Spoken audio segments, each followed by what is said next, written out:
Hello friends, welcome back.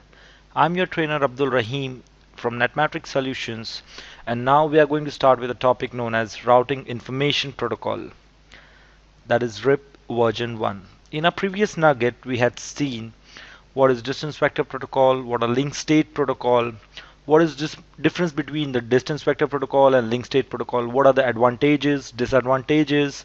Apart from that, we had seen how to configure static routing, what are the advantages of static routing, but why it cannot be implemented in a large network, why dynamic protocols are useful to it. And as I promised, let's start with our first dynamic routing protocol known as Routing Information Protocol, that is RIP version 1. As we know in a previous video that RIP falls in the category of distance vector protocol. That's correct. Distance vector protocol are the protocols that have many disadvantages, but the beauty of distance vector protocol is that they are very easy to configure. Let me show you. Once we complete our theoretical part, I'll show you how to configure the RIP, and you will see how easy it is to configure RIP version 1, whereas comparative to static routing, or you can say with the link state protocols.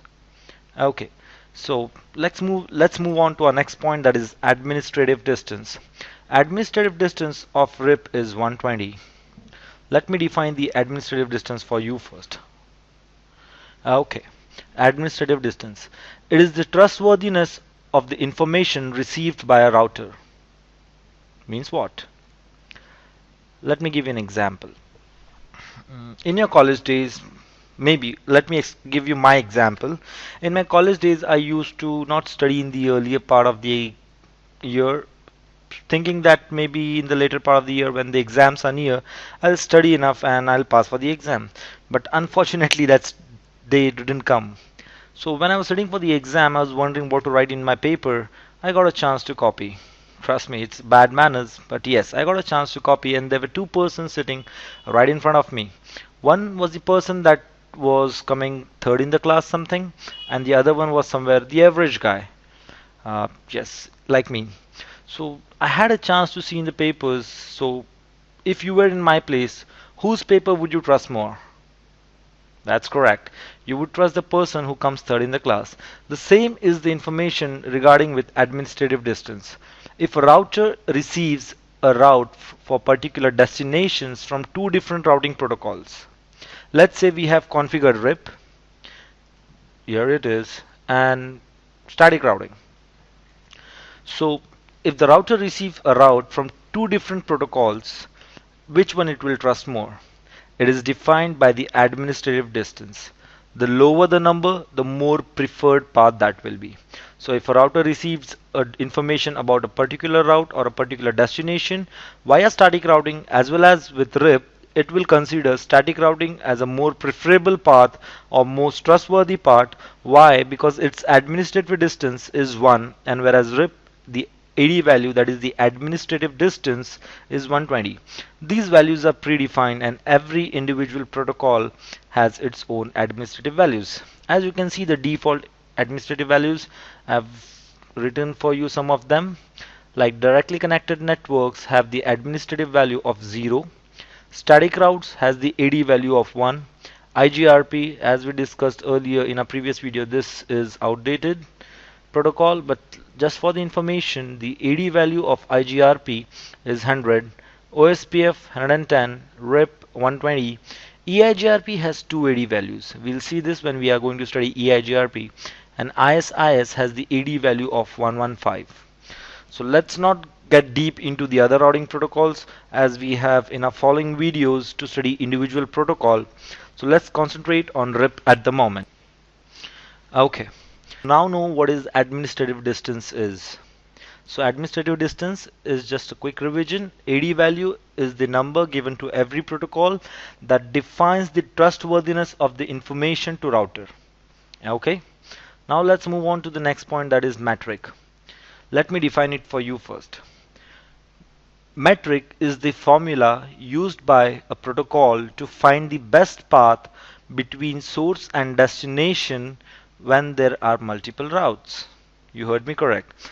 It is the formula used by a protocol to find the best path between source and destination when there are multiple paths available for a particular destination. So the metric of RIP is hop count. Let me explain this with an example. Okay, now let's consider this is the network that we have right in front of us. There is a source router from which point of view we will be studying the network, and there is a destination router to which there is a network connected of 10.0.0.0/8. Now let's consider that we have implemented RIP over here. Now this router to reach this particular destinations has two paths, one via R1 and one via R2. So now RIP will use its metric to find the best path between source and destination. So RIP will say, if I use the path via R1, my metric, that is hop count, it will literally count the routers. Hop means router. So it will count the number of routers between source and destination. So if it takes the path via R1, the hop count would come as 1 to R1 and 2 over here to reach the destination. Whereas if it takes this path, that is via R2, the hop count will be 1, 2 and 3.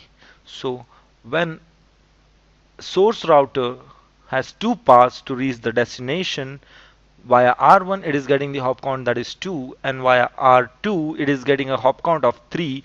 It will trust this path as the best path to reach the destination, because lower the number of routers between source and destination, the more preferred path taken by RIP to reach the destination network. At sometimes it's good, sometimes it's bad.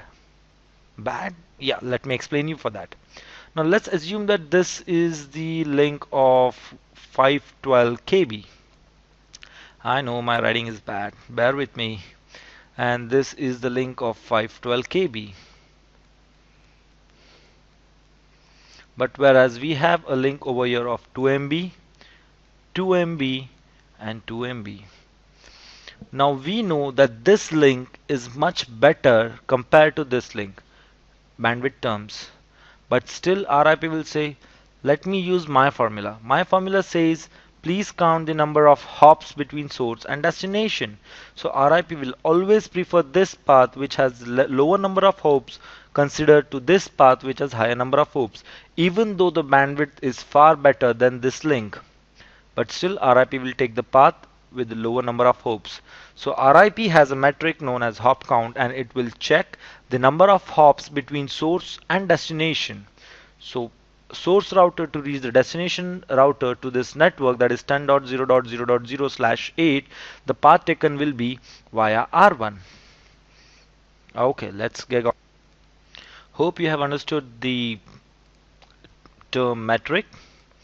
Let's move on to our next term, that is broadcast routing table. Now RIP broadcasts its routing table every 30 seconds. Yes. Let us take the same previous example that we studied for metric. Okay. So let us take this example where our destination router is connected with a network of 10.0.0.0/8. Now this router will update its routing table since this is the directly connected network. So this entry will be marked as C in its routing table, that is connected networks. So let's consider that we have configured RIP on all the routers. So now when the 30 seconds timer expire, this router will send its routing table to R1 saying that, hello, this is the routing table of mine. It will also send the same routing table information to R3. Hello, this is the routing table of mine. R1 will look, oh, that's great. I don't know about this network. Let me add it in my routing table. So it will add this network information in the R1's routing table. Even R3 will do the same thing. It will add the information of this network in its routing table. Again, after 30 seconds, this router will say, hello, this is my routing table. Hello, this is my routing table. Well, R1 will say, okay, let me see. R1 will say, oh, I already know about this information. Let's drop the packet. The same will R3 say. It will look into the information and say, I already know about this network. Let me just drop that packet. This router will say, okay. After 30 seconds, this router will say again, hello, this is the routing table. Hello, this is my routing table. So every 30 seconds, the destination router will send its routing table to its directly connected neighbors. So don't you think that is a problem? That every 30 seconds, this router is sending its routing information to its neighbors. There is no change, but still every 30 seconds, it is sending the information to its neighbors. Don't you think this is a problem with RIP? Yes. So why do you think that this mechanism exists with RIP? There may be some reason, right? There may be some logical thinking that why this is the mechanism that RIP uses. You got me. Let's consider that this network goes down. How will this router come to know that this network has gone down or bad? So after 30 seconds, when this router updates the routing table to its neighbor, they won't find this network information in that routing table. So R1 will say, huh? I cannot see that tense network anymore, and in my routing table it is saying that to reach that network I have to go via this router, and that is you, and now you are saying that you are not able to reach this network, so let me remove that information from my routing table. The first advantage, that this is the mechanism that routers use to make sure the networks are up or down. The second advantage of this mechanism is that this is the only mechanism used by RIP to know whether their neighbors are dead or alive. For example, there is some problem with this router. Even this router sends the hello packet or the routing information after every 30 seconds to this router as well as this router. So for example, let's assume that there is some problem with this router and it stops sending the updates or the routing table information after 30 seconds. How will this router come to know about that this router is gone bad or there is some connectivity problem? Once they stop receiving the routing information every 30 seconds, they will wait for some timers known as dead timers. We are going to see it later. So it will wait for a periodic time or some specific time, and if they still don't hear anything from this router, they'll consider that maybe there is a problem with this router, so let me remove all the information related to R1 from my routing table. So the destination router will remove all the information that is related to R1 or the networks or the routes that it has learned via R1. It will be removed from the destination router. So this is the only mechanism that is available in RIP to know whether the neighbors are up or down. That is the reason RIP broadcasts its routing table every 30 seconds. But yes, that is a bad thing, because after every 30 seconds the RIP will broadcast and use the bandwidth. So RIP uses its routing table that it will broadcast after every 30 seconds. So that results in slow convergence. How? Let me give you an example once again. Okay, let's take an example over here. This is the scenario, and we have a network that is connected over here, that is 10.0.0.0/8. So we'll assume that we have configured RIP over here. So once the timer expire of R1, that is 30 seconds, it will send an update to R2 saying that, hello, here's my routing table. And R2 will look into it and find out that there's a network for 10.0.0.0/8 that is connected to R1, and it will update the information. But it will not directly send the information to R3. Why? Because it also has to wait for its timers to expire. Maybe 2 seconds before it received an update from R1, it may have sent an update to R3. So this router will wait another 28 seconds to send an update about this change in the network. So once the 28 seconds timers expire, that is in all 30 seconds, then this router will send an information to R3 saying that there is a network 10.0.0.0/8 connected to R1 based on its routing table. So R3 will receive that information, updates its routing table, and again it will not instantly send the update to R4. It will wait for its timers to expire. Only then he will send an update to R4, and similarly R4 will send an update to R5. So when the network is added to any of the routers, the total time taken for an update or the information, so that every single router should receive that information or is being updated, is known as convergence time. So the total time taken in RIP is slow. Why? Because every router will wait till its timers are expired. Only then they will send an update to their directly connected neighbors. Till that, the other routers won't know about the network change. That is the reason RIP is known as slow convergence. Why? Because it sends periodic updates, that is for every 30 seconds. Okay. Next type the RIP has is the classful protocol. Let me define it for you first.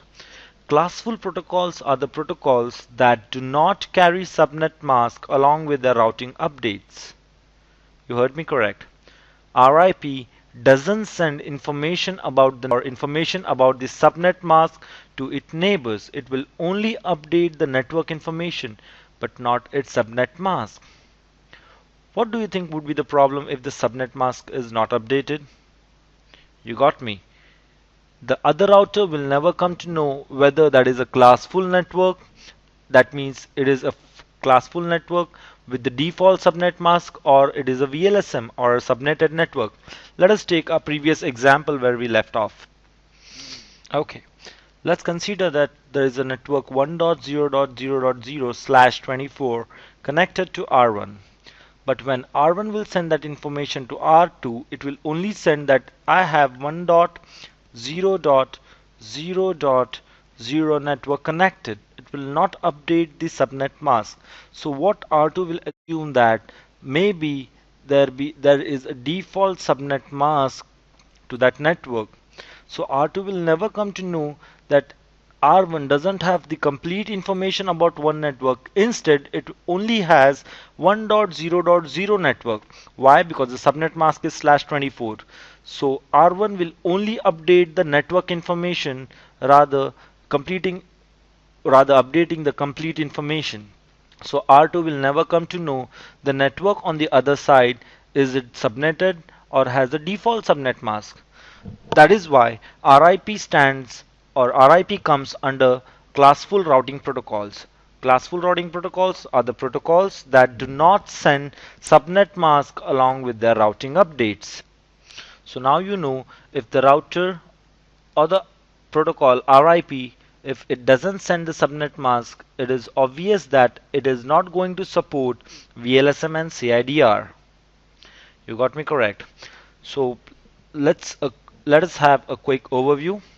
Routing Information Protocol, that is RIP version 1, it is a distance vector protocol. The administrative distance for RIP is 120. That is the number that will define the trustworthiness of a protocol. RIP uses metric as a hop count. That means it will count number of routers between source and destination. RIP broadcasts the routing table every 30 seconds, which results in slow convergence. It doesn't update subnet mask along with the routing information. That is why it falls under the category of classful protocols.